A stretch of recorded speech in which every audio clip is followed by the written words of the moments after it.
We have then proposed a massive defence package of €800 billion in our Rearm Europe plan Readiness 2030. Precisely to support our member states and our defence industries, thanks to the activation of the National Escape Clause of the Stability and Growth Pact, as well as through our Safe Loan instrument. That is what has happened already. In 4 years' time, our member states 4 years ago, our member states, they were investing €218 billion in defence. And by this year, it's estimated to reach €392 billion. So in 4 years' time, it has been almost doubled how much member states are allocating now funding to defence. So our message is clear. Europe is stepping up. Europe is investing in its defence, and Europe will be ready to defend itself. But the European Council is right. We, of course, need to be able to measure also our progress, and we propose to do it annually with this roadmap. We need clear objectives and milestones to close these capability gaps, to further accelerate our joint defence investments across member states, and also to guide the EU's progress towards full defence readiness by 2030. In the next MFF, we have proposed a substantial increase in defence spending. Within the European Competitiveness Fund, Defence and Space, we are proposing 5 times more funding than we have today. And with the Horizon Europe, dual-use actions would be eligible for support from the €175 billion budget. And the European Innovation Council would be able to support innovation in critical technologies with focus on defence applications. And in addition, also, we are proposing to allocate 10 times more funding to military mobility than we have in the current MFF. Today, we are proposing to the European Council 4 initial European flagships: the European Drone Defence Initiative, the Eastern Flank Watch, the European Air Shield, and the European Space Shield. And why these flagship projects? Because our response needs to be a collective one. Because an attack on one of our member states is an attack on our entire union. These flagships, they will reinforce Europe's ability to deter and defend across land, air, sea, cyber and space, while contributing directly to NATO capability targets. The European Council will make the decision, and if the threat landscape changes, can add also new European flagships. Later this year, we will also present 2 additional initiatives to support our readiness, military mobility package, and also the technological transformation of defence industry.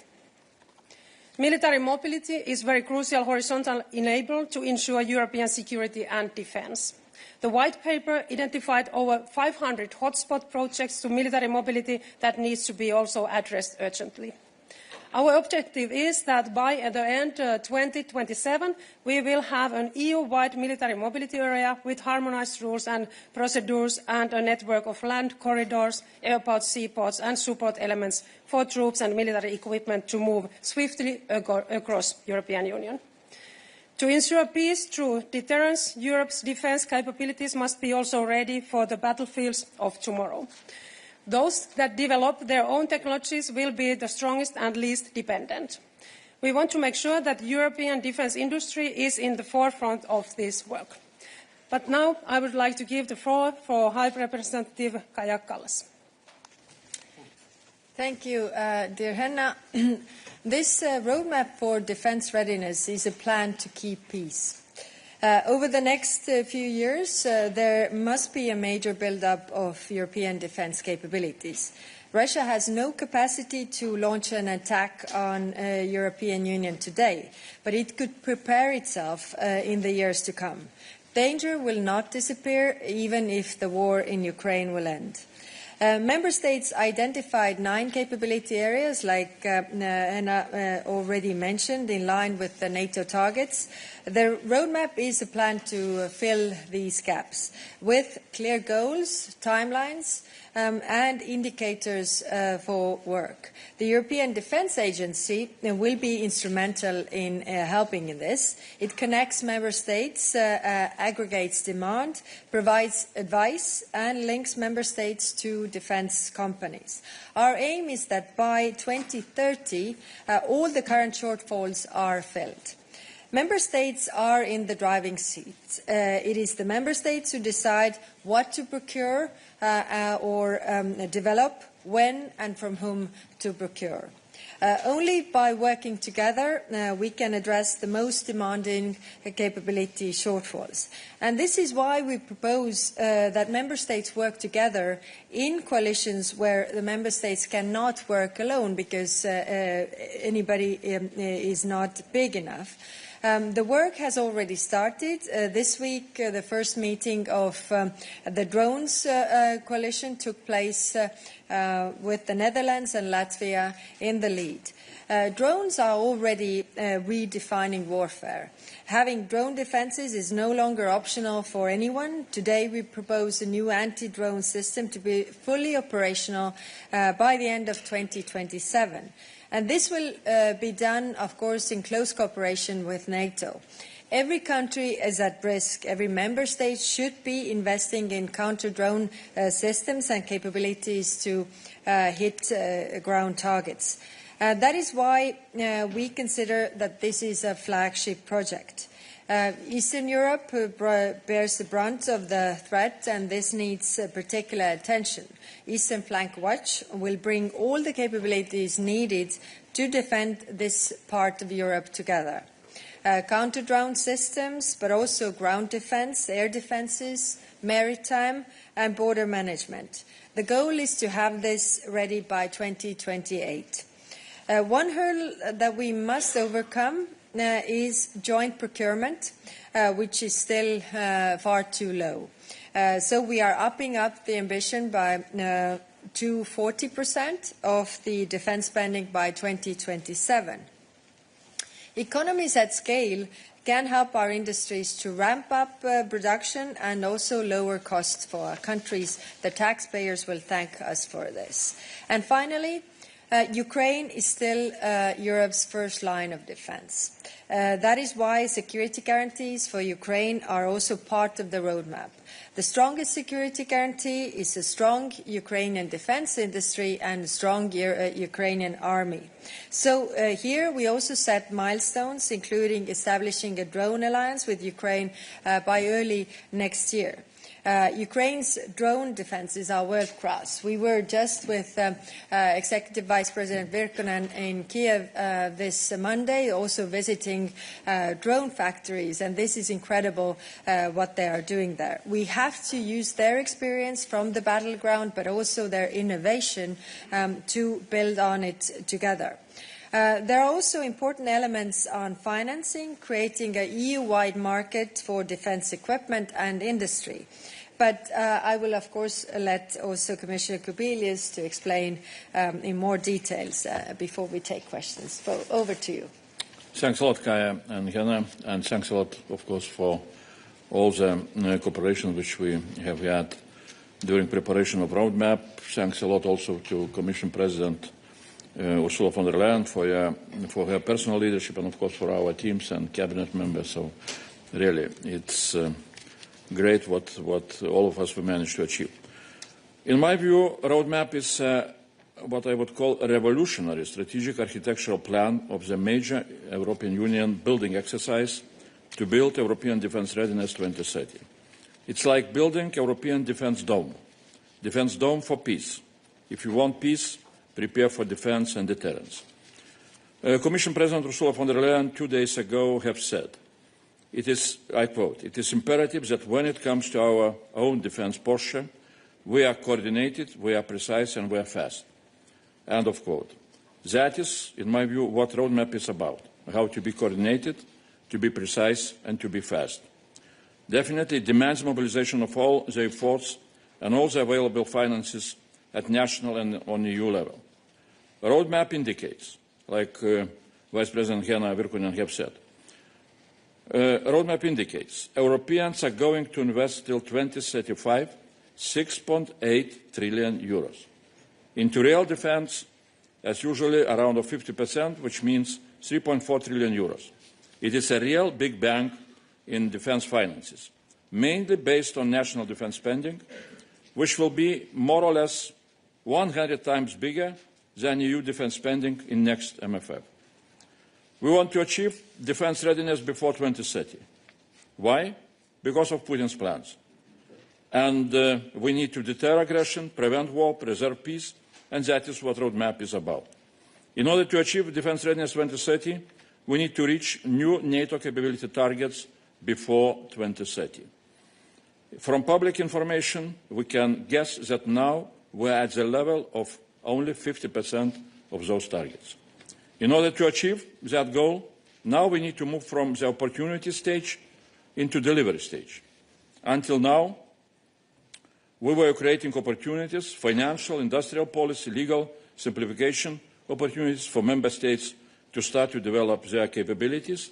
Now we need to move into delivery stage: contracts, production, modernization, procurement. From that point of view, roadmap is a roadmap for delivery. I would call it a mega plan for delivery, with clear timetables, goals, and reporting obligation.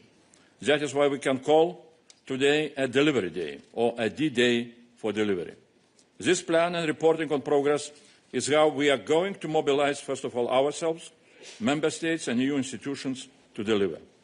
So that is why roadmap is about delivery planning and about delivery of flagships. What we are creating with the roadmap is European self-sufficiency in defense.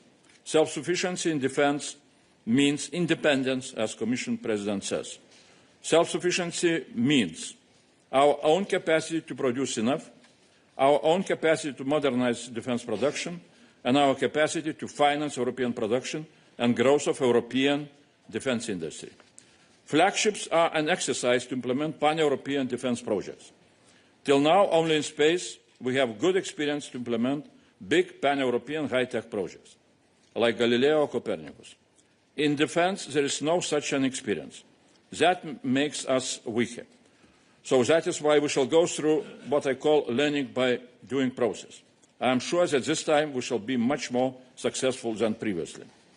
European Drone Defence Initiative and Eastern Flank Watch are the projects which can be started immediately in order to learn how to create success. They can be realized together with Ukraine, and I am sure that other two flagships, European Air Shield and Space Defence Shield, will be also a real success. Ukraine defence deserves our support. The roadmap has a very important promise: reparation law to be realized before the end of 2025. And Ukraine is ready to help us with its know-how and battle-tested experience. We are building European Defence Dome together. In building the European Defence Dome, we need to overcome fragmentation of European defence industry, and we need to spend taxpayers' money in the most effective way in order to strengthen European defence industry. As an example, incentivization for joint procurement can cut prices for defence production by 30%. The plan is to increase joint procurement from 20% to 40% by the end of 2027. Taking into account all defence investment up to 2035, it can save up to 200 billion euros for national governments and taxpayers. Or incentivization to spend more defence money with the European defence industry can bring back, with each additional 10% spent in Europe, an additional 150 billion euros spent with our defence industry, which otherwise would be spent in third countries up to 2035. Now, I would like to remind, we are spending only around 40% in Europe, and we want to increase this up to 55%. So there are also very ambitious goals on military mobility and single market in defence equipment, which are crucial for development of military readiness. And in conclusion, implementation of the roadmap is giving a very heavy tasks and mandate to Commission, other EU institutions and Member States, which will demand huge efforts on our side to deliver. And I am sure that we shall deliver Defence Readiness 2030. And I hope that Council will support our ambition to build European Defence Dome. Thank you very much to the three of you. We now have time to take your question. Let's start here with Angela.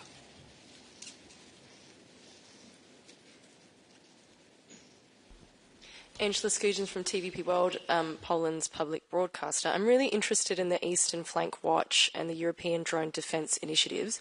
What will these projects actually look like? What technology will be used? Who will be involved? So I can explain it to our viewers in Poland. Thank you. Well, both projects have origin in activities of Polish and Baltic states governments.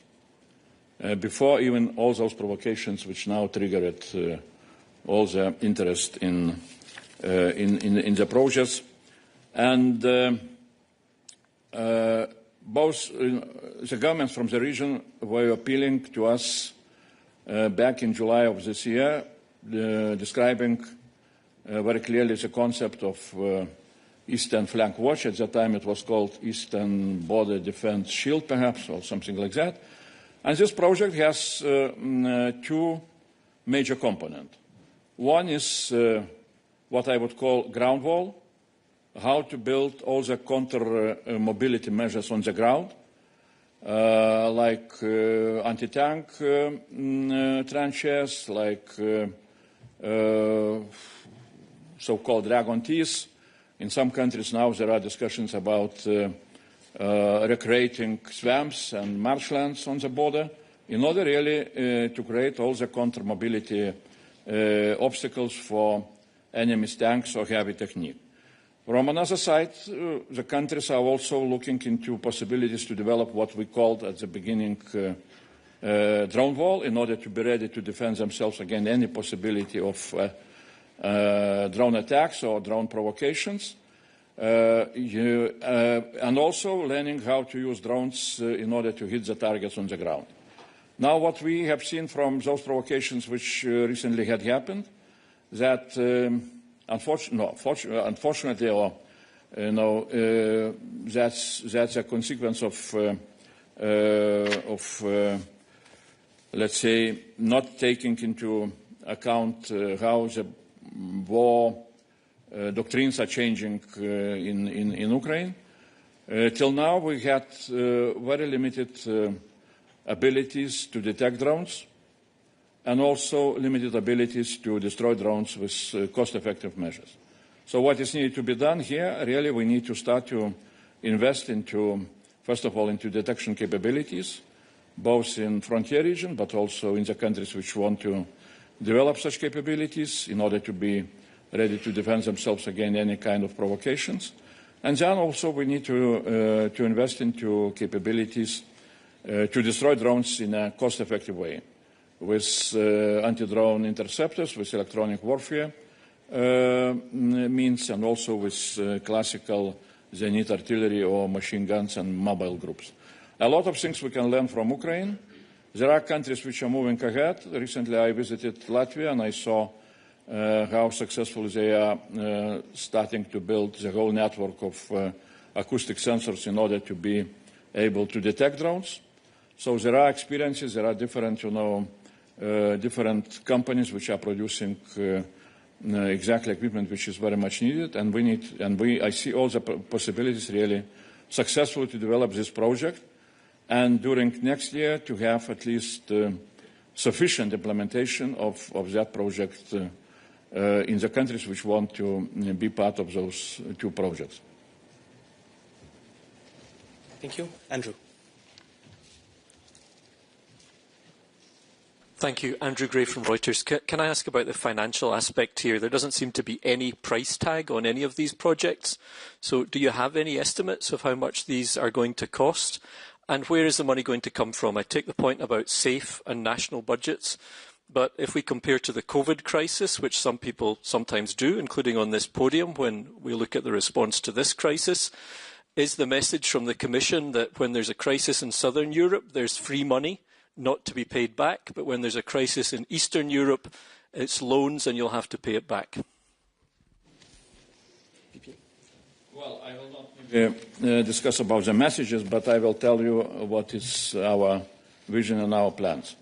First of all, definitely we need to have those capability coalitions, and flagship coalitions to develop much more clear technical concepts. What is needed to be done in each of those projects, especially when we're talking about flagships. Then we shall be able to also evaluate the cost. I can tell, for example, about now drone wall, or how it's called, European Drone Defense Initiative. That the same countries which I was talking before, Poland and 3 Baltic states, when they were appealing to Commission earlier in July, they put some kind of concept note and they put evaluation of this, chapter on drones, with detection, with management of information, of data, and also with anti-drone capabilities. And for those 4 countries, they evaluated that it will cost around of 1 billion euros. So just for us to understand that we're not talking here about hundreds of billions. But definitely, more precise evaluation will be available when we shall have much more clear concepts. Now, second, really, on financial side, I said deliberately, because I was expecting such a question, that, what I call big bank and finances are starting to appear. During next 10 years, we are going to spend 6.8 trillion euros for defense. For equipment, it will be more or less, if we are taking some kind of NATO standard from 40 to 50%, it will be 3.5 trillion euros. It's a big amount of money. The question, how we can use those money earlier than later, it's, of course, a rational question. But for time being, we need to look, first of all, how we're using those instruments which are available at the moment. So first of all, of course, safe loans. Member states can start to use those money now in order to develop some of the regional projects, for example, Eastern Flank Watch. Then there is also possibility to reallocate unused and spent cohesion funds and RRF funds. So those are, some of them are grants. I can tell you that now, at least what we hear from other services, which are taking care about RRF money, there are 300 billion unspent RRF money, and out of that, 100 billion is grants. And member states need till end of this year to review their RRF plans, and they can put those money into defense. So those are possibilities which member states can use in a most effective way. Thank you, Commissioner. David.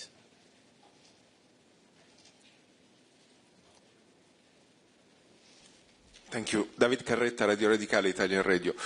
I don't know who to ask, but basically on the concept of European Defence Dome, the French President, Emmanuel Macron, in Copenhagen was quite clear, saying that it wouldn't be enough to protect Europe, because we need deterrence, and deterrence means also long-range missiles, basically the possibility and the capacity to respond to an attack. I'm wondering if this concept that you are putting on the table, so a shield in the space, a shield in the air, a wall for the drones, if this is enough as deterrence, or European countries should also be able to respond in a more forceful way if attacked. Thank you. EVP, HRVP. I can just say my own opinion. I do not see here any contradiction. Because, well, yes, we are saying that our goal is to build our defense capabilities in order to deter. Now, what does it mean, the defense capabilities? It's definition of NATO. NATO is giving all the member states so-called capability targets. That was agreed during NATO summit in Hague. The previous ones were agreed back in 2021. As NATO Transformation Commander Admiral Pierre Vandier said, that new targets are by 30% bigger than the previous ones from 2021, Those are the lessons from land lessons from Ukraine. But the previous ones, unfortunately, we Europeans were not able to implement also by 30%. That is why simple arithmetic is saying that we're at 50% level. But defense capabilities defined by NATO should have, and I hope that it has, all the needed means, including deterrence by possibility, by availability of such weapon system which can be used in order to hit the targets on the territory of enemy, and so-called deep strike precise targeting capabilities, which we, unfortunately, in Europe, we are not producing enough of them, and that is why we need to develop production of those capabilities. And of course, for time being, we shall continue to procure them from our transatlantic partners or South Korea, which are producing those capabilities. Thank you. EVP, please. Yes, maybe I would like to remind also about missiles, and it was clearly one of the critical capability gaps that was identified also in our defense white paper. But now in this proposal, in our roadmap, now we have focused to these 4 areas based on discussions with the member states, because we see that these are certainly 4 areas where we are encouraging member states now setting up capability coalitions. But of course it's possible if member states see that there's also other critical areas that they want to now join their efforts in the next months. It's of course possible also. Thank you very much. Maria. Hello, Maria Psara with Cyprus Public TV. The question is for HRVP. I'm wondering how this project will work for the members of the European members that are not members of NATO. For example, the drones wall. Or the air defense. If NATO has the responsibility of the operation part, then why a member state that is not a member of NATO invest so much money on it when at the end it won't have any say on how to cooperate the instrument? Thank you. Thank you very much.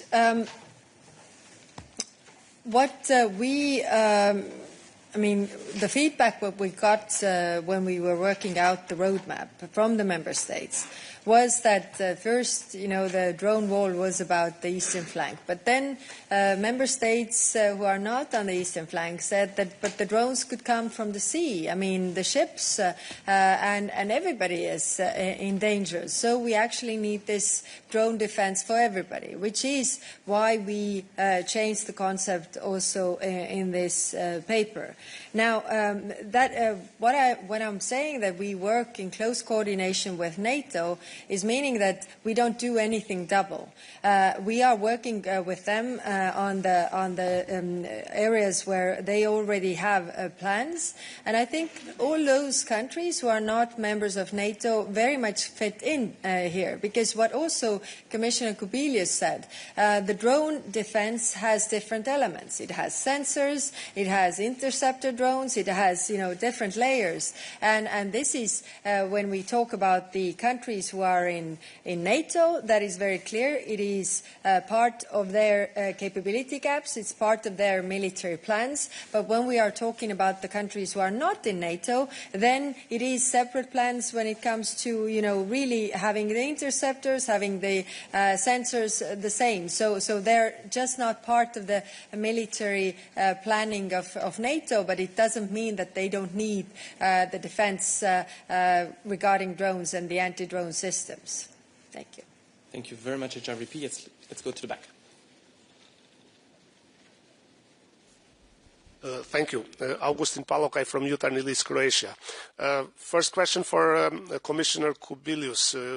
I guess you had a discussion last evening with the ministers from member states. How is their mood? Is there any country that is hesitant to support this ambition roadmap, which will cost a lot because at NATO there were some hesitant countries. And second question, is Croatia part of any leading initiative? High Representative mentioned the Netherlands and Latvia, I think, on drone issue. Is Croatia part of that as well? Thank you. Well, on the first part, I have, yesterday it was quite a good conversation, rational conversation, and quite a unanimous understanding that, yes, we have challenges in our defense capabilities. We need to build them. It's, it's better to do that as much as we can in coordination with each other.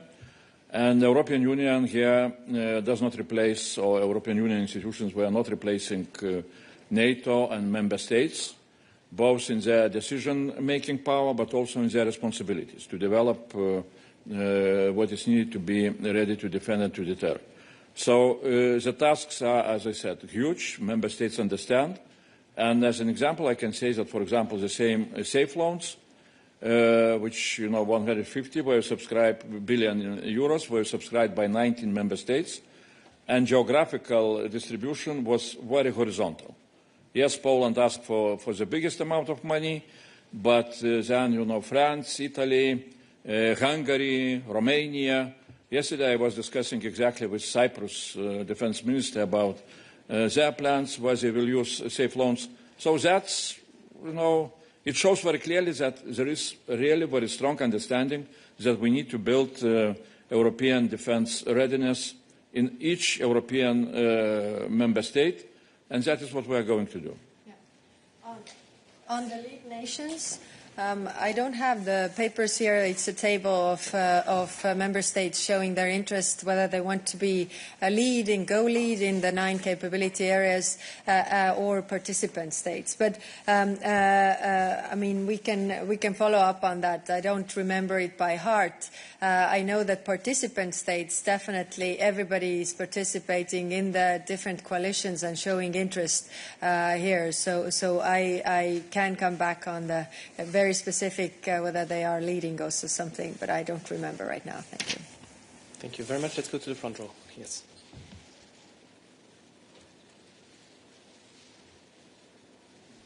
Yeah, thank you. Milda Velikanskite from Lithuania National Radio and Television.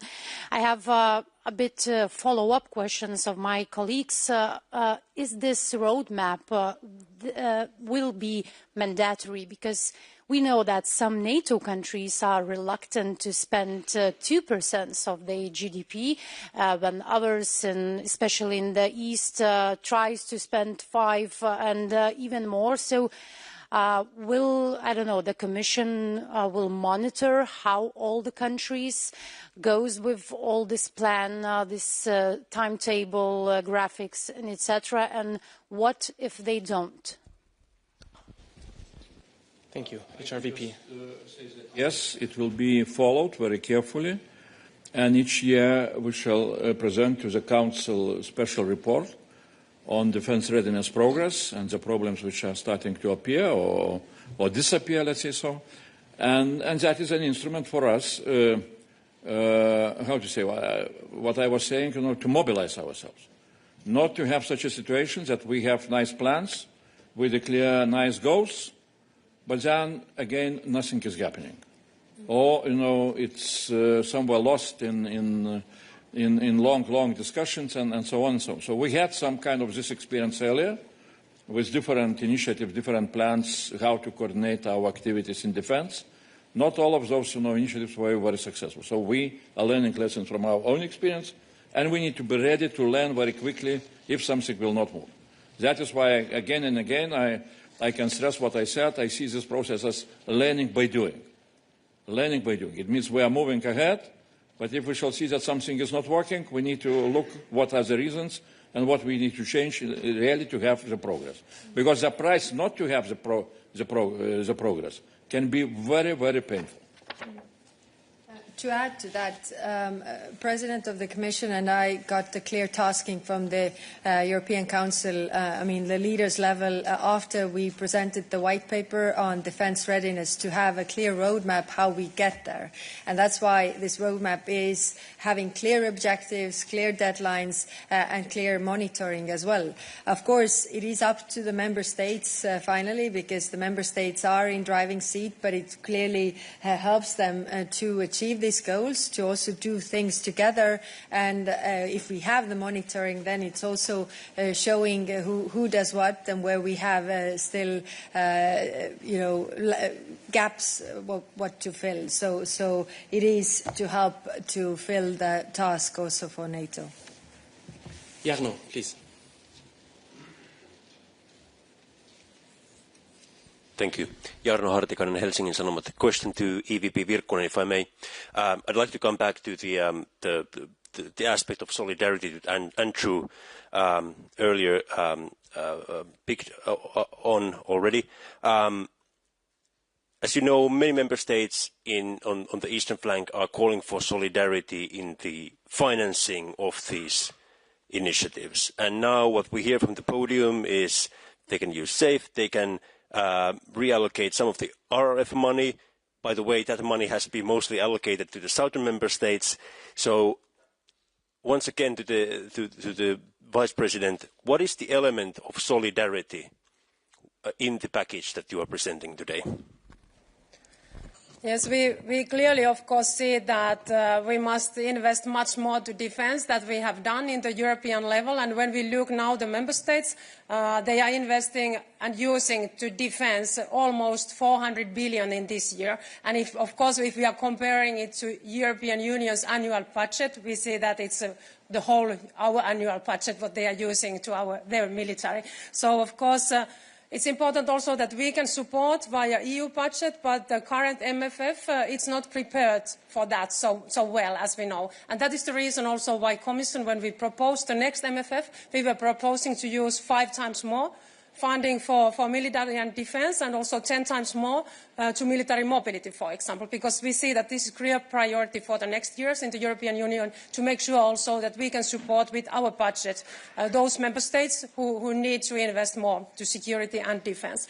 But in spring, when we proposed our defence white paper, then we also proposed a package for the next year, so 800 billion more funding via flexibilities, and then also with the SAFE loan. And of course, we are also trying to use all the possibilities we have inside our MFF, in the current MFF. But we know also that there is not so much flexibilities, and also it wasn't prepared for that kind of situation where we are. So first we were facing COVID pandemic, and after that full-scale war in Ukraine. So we are using all the flexibilities we have in our MFF, and of course now when we are calling member states to create and set up these capability coalitions, we will also see more clearly in the coming months what kind of support and instruments are needed to support the actions. May I add just a few words now? First of all, if you will look into the list of flagship projects, you will see that one project is really exactly devoted to that region, Eastern Flank Watch.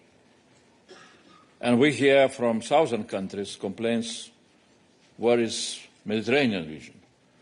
And definitely we need to take care about all the challenges and all the possible threats. But Northern Eastern region really has very specific flagship project, which shows that the European Union is not, forgetting about the threats which this region is facing. And what does it mean, flagship project? It means that it will be possibility to use new instruments which are coming also at the moment almost. We shall have maybe today final negotiations on EDIP. EDIP is European Defence Industry Programme regulation, and we are coming with new industrial policy instruments, for example, possibility to have so-called DPCIs, European Defence Projects of Common Interest, with additional possibilities and to look for additional finances and so on. So there are a lot of possibilities which will be, we shall see how they can be used. And definitely, political will to support the countries which are facing the biggest threats is very clear. including also not only from military point of view, but also socially and economically.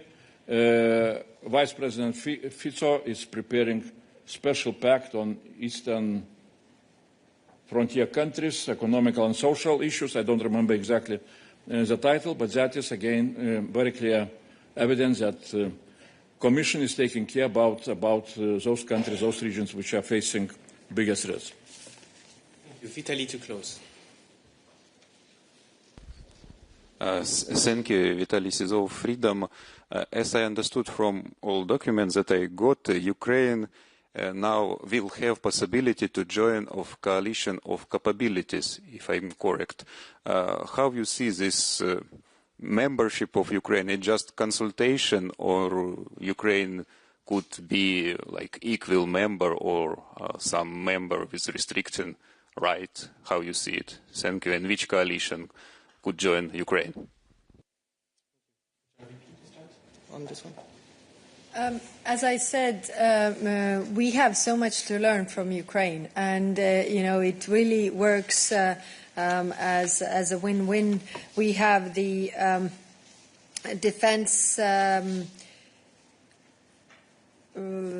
I'm just checking whether this name is right, but the Defense Industry Alliance. We have the Drone Alliance, where we are working together with Ukraine, because there we have so much to learn from what they have already done. We don't have to invent the wheel. The wheel has already been invented when it comes to the drone defense. Then we have this already in Ukraine, and that's why we are exploring the possibilities there firsthand.